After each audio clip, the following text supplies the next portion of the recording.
whispering. And scene.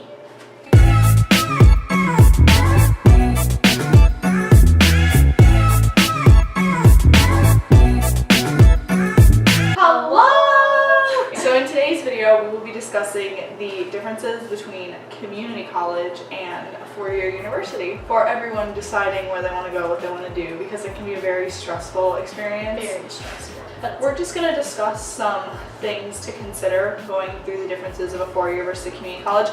I would also like to make the disclaimer that community college is not for stupid people. Community college is not for broke people. Community college can be a very good avenue for someone who doesn't know where they want to go, doesn't know what they want to study, or just is kind of confused. Well, you had a good plan. I mean, yeah, I did, but it wasn't the plan I wanted, I guess. Like, I didn't want to go to community college. It ended up being one of the best decisions I've ever made in my entire life because I'm actually gaining residency in Ohio to transfer to OSU with in-state tuition, which I wasn't planning on having going into senior year and applying there as a freshman.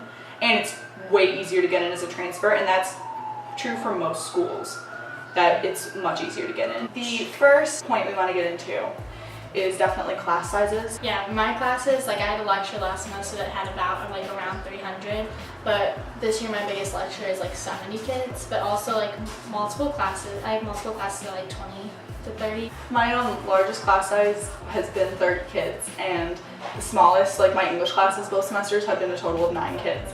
Which it's really good for things like one-on-one teacher to student. Your teachers all know who you are, and like they can really point out, oh, if you're doing bad or whatever. But if you skip class, they know.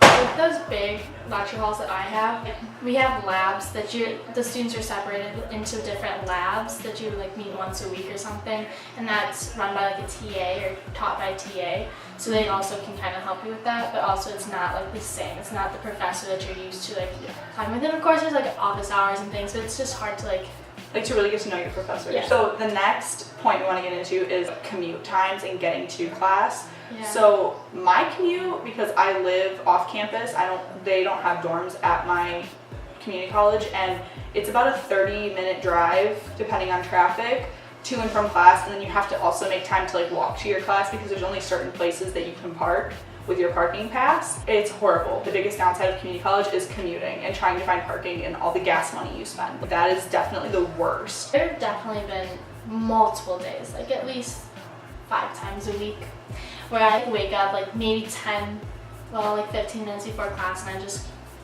like go in whatever I'm wearing or throw on clothes. It's like a 7-minute walk to like my furthest class, maybe 10. But also like my classes are closer to my dorm. I'm on North Campus and then there's South Campus, and South Campus kids have to walk a little further. It's not long at all. Yeah. I just throw on a pair of sweats and run to class. Pick up Starbucks on the way sometimes. That's so nice. Yeah. Okay, number 3 is food and food and options. eating options. Speaking of which, there's some regurgitation. So for me, I have meal swipes, like flex dollars that I can spend at like Bowman's Den, which has Starbucks, Chick-fil-A, Panda, a salad place, and the Subway, but also the dining halls here. They just opened a new one on North Campus, and it's so good. Like I would go there for every meal of the day. It actually is really good. We went there for breakfast this morning. And I also hate about community college is that we have one cafeteria, and the food's not good, it's overpriced, and on top of it, your parents can't like sign you up with money to use, which sounds like kind of selfish that like I want to use my parents' money. Helpful, not like I constantly have to use my own money, and then I feel bad having to ask for money because like, oh, I didn't have time to like pack my lunch for that day, so I had to buy food, and then I feel bad asking my parents like, can I have money to like replenish that? And it sucks. And also we don't have restaurants or anything near campus. You have to like drive. So many restaurants. You have to drive off campus to like go to a restaurant. Like the closest place you could probably go is like actually OSU's campus, which is like a 5-minute drive. But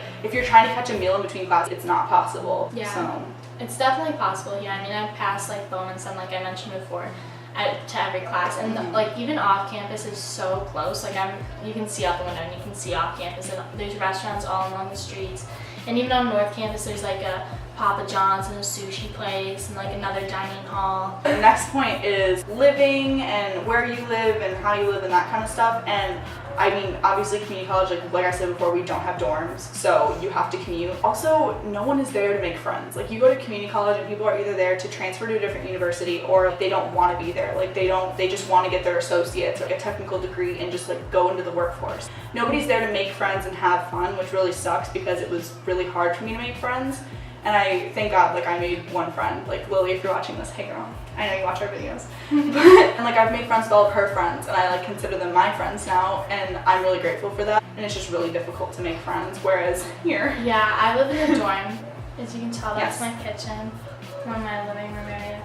The dorms here are so unbelievably nice. Like, I'm in a 4-person suite, so we each have our own bedroom, and then 2 people on either side share like a vanity area and a bathroom. It's so nice just to like come home and be able to just be in your own room. Yeah. Well, roommates, they're kind of like built-in friends. I mean, unless you don't get along with yours. Luckily, I get along so well with mine.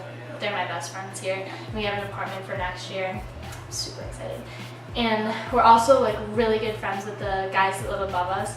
So we always just go up. Like, you don't even have to like, text or like be like, hey, can we come up? We literally just go knock on the door. They do the same to us. Then we've made friends with all their friends on that floor. Then I have a few friends on this floor too.